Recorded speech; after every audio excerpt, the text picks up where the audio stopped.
Sadio Mané plus que manesque. dañ koy ñaanal rek. mu gudd fan ànd ak wér yàlla musal ko ci cat. waaw na ko Sénégalais yëpp taxawu. ku ñu war a jàppale la ku ñu war a xeexal démb dafa def proposition bu am solo mooy ñun ñëpp suñu ay profil ak yooyu. waaw na saf quoi. c'est ça na saf surtout. nañ ko jàppale parce que tubaab yi boo gisee li tax waa ji waxee noonu mooy ki nga doon wax coach bi. naan il faut nga nekk diw wala diw wala diw. loolu rek dafa tënk wax. Messi. ou loolu mooy Sadio nekkoo ko. voilà loolu rek dafa tënk wax. maanaam il faut nga nekk j'arrive pas à comprendre la position de Klopp. comprendre nga fi mu J'arrive pas à comprendre. fu sori la yow wax nga am un monstre comme Sadio Mané monstre je peux dire ça de par ses Mais c'est pas performances. lui. Mais c'est pas lui. nga am ko toll ni Sadio Mané plus complet que quiconque dans ton équipe. tu oses ngay toog sax nag di bañ a prendre position man comprendre ma.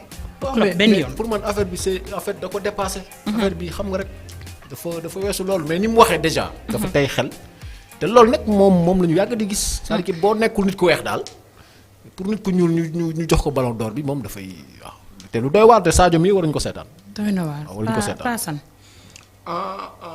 le seul africain.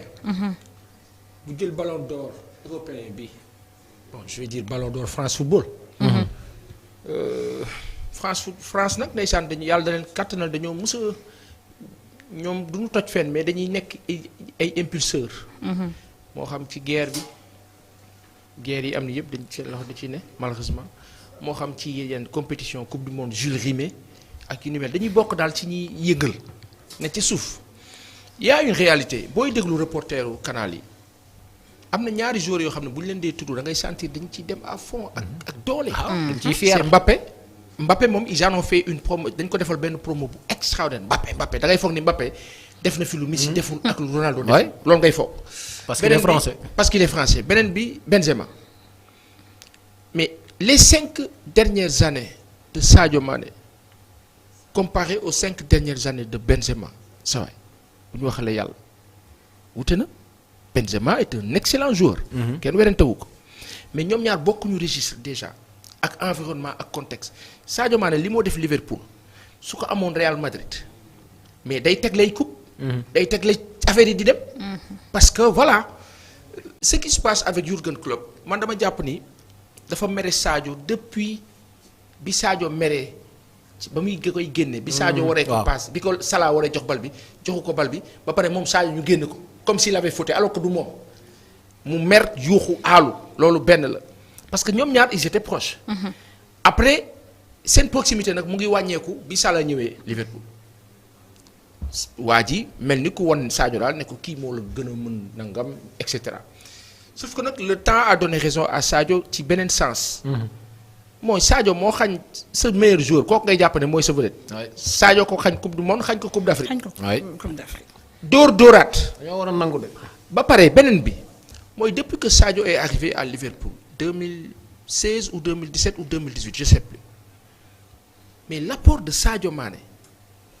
moo tax Liverpool jël championnat après 30 années Sadio Mané tax Liverpool jël championnat mais les médias occidentaux loolu dafa nekk ci seen ADN ils ne parviendront jamais à mettre en valeur plus un Africain que ñoom ku bokk ci ñoom te dañ ciy xeex dañ ciy moo tax africains yi léeg-léeg nga dégg journalistes yi suñu mbokk yi suñu am di jàmm yi ndeysaan ay nit yi baax lañu mais dañuy juum parfois ci li ma jàpp. ñoom mën nañ jàpp ni man maay juum. mais gis nga ki doon sénégalais kii sénégalais la diw sénégalais la non prends cause pour lui balaa dara rawatina nag ka am talent. koo xam ni ñëpp xam nañ ni Van der Sar Edwin Van der Sar l'un des plus grands gardiens de but hollandais mais vous parlez de Benzema vous faites quoi de Sadio Mané. vraiment Sadio Mané bi moo xëccoo ak Ronaldo ak Messi. yéen a ngi koy fàttaliku 2019. bi ñu naan Sadio dafa war a nekk Ballon d'Or il était excellent mais il est encore plus excellent. tey la raw il est meilleur. yow Liverpool sa meilleur buteur Champions League daanaka Sadio Mané. mais cette année-là sax bu ma juumulee Klopp dafa jëloon parti pour le défenseur comment il s'appelle. oui Van Dijk dafa jël loo xam ne kenn. mais un défenseur nga mën ko teg ci kaw. oui mais y a une réalité. j'arrive pas. nasaraan ni ñuy C'est organiser woo dommage. ci économie C'est vraiment dommage. ni ñuy organiser woo ci économie ak ci politique noonu la ñuy organiser woo ci sport le sport mondial gars yi. Pape Massata mu ngi ko fàttali keroog c'est plus de 600 milliards de dollars 1 milliard de dollars wala 1 milliard d'euros mooy 1000 milliards. léegi 1000 milliards multiplié ko par 600 pour nga am xaalis bi génn ci football tey boo jëlee ab africain ne mooy le meilleur du monde.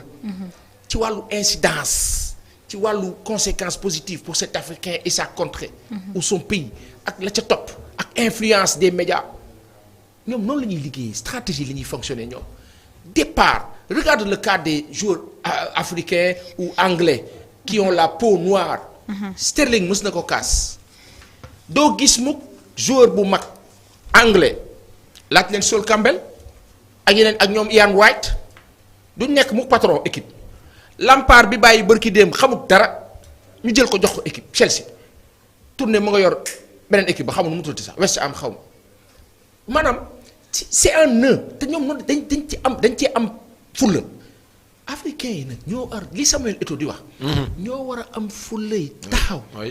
mais fullay taxaw mu ngi déparé ci njiit ya ca njiit ya gis nga uude ni mu la gisee la lay ëwale ca njiit ya ña njiit ya ñàkkee dayoo fulla fayda ñàkk wayedil seen bopp ci kanamu ñii mais moo jur ci domaine yëpp dañ ñuy tuutal dañ ñu ñàkkal fayda. te ñun sax club quand il parle duñu jàppalante suñu biir. oui duñu jàppalante mënuñu ko.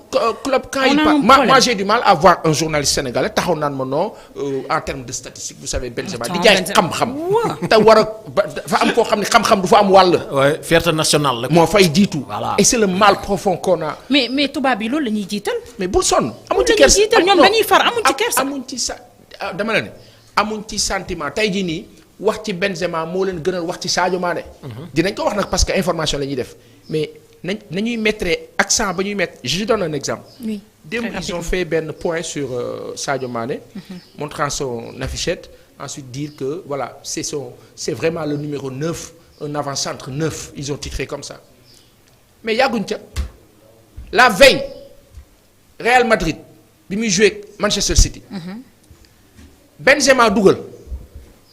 Ils t'ont montré toutes les actions. Ils avaient une caméra sur Benzema tout le match. focus la ñuy def. maanaam match bi. mais dañu am caméra spéciale ci Benzema.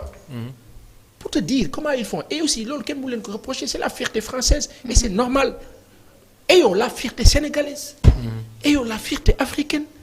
montrons aux autres que nous aussi nous existons. club boo déggee ni moo wax mooy il faut nga doon Ronaldo wala doon Messi ba pare gagner dara kon Sadio Mané Coupe d'Afrique bi mu gagner du dara. c'est sous-entendu mooy cette CAN là c'est rien du tout. ba ñu yegg ak jàmm ak salaam. benn instant dama yaakaar est-ce que bëggul bañ a. non bu duggul dara. bëgg a booster alal ab naafeq rek bul sonn ak raciste loolu racisme la ak naafeq. comment tu peux ton homme fort celui qui te marque des buts nekk en ci temps fort match bu ne mu wone boppam di xëccoo lu toll ni ballon d'or. te amul statut bi Salah am taxaw xaar nit ñi liggéey indil la bal nga dugal moom day wàcc. da koy jëli jël fay ko. alors quelqu'un comme ça di compétir ballon d'or il y a 4 ans ou 3 ans. nga jël position pour Van Dijk. mais ren yaa que Sadio Mané dont on parle à Liverpool. tu prends pas position pour lui. aw naa fekk ba bon nga. moo tax démb am na chance bi mu génnee Sadio Mané. bu Villarreal dugaloon but. et il a compris qu'il a foutu le bordel moo tax après mu koy accolade et kii. non parce que Sadio lui a demandé pourquoi. oui c'est ça. Voilà. donc c'est dommage. C'est vraiment dommage. c'est dommage et c'est dommage moo tax man bu woon Sadio Mané bon c'est vrai que on ne sait pas les raisons yu ko fa téye moom tamit moo xam la mu fay dund. ñun dañuy gis de loin moom moo xam réalité bi mais je sais que au fond de lui il se pose des questions boo ko waxul ci kaw ci suuf mu ngi kaa yàq la mel ni xamee dans le sens où le gars écoute il est en train de foutre le bordel mais aussi. il gère sa carrière intelligemment yàlla na ko ci yàlla defal sutura j'ai envie de le voir au FC Barcelone voilà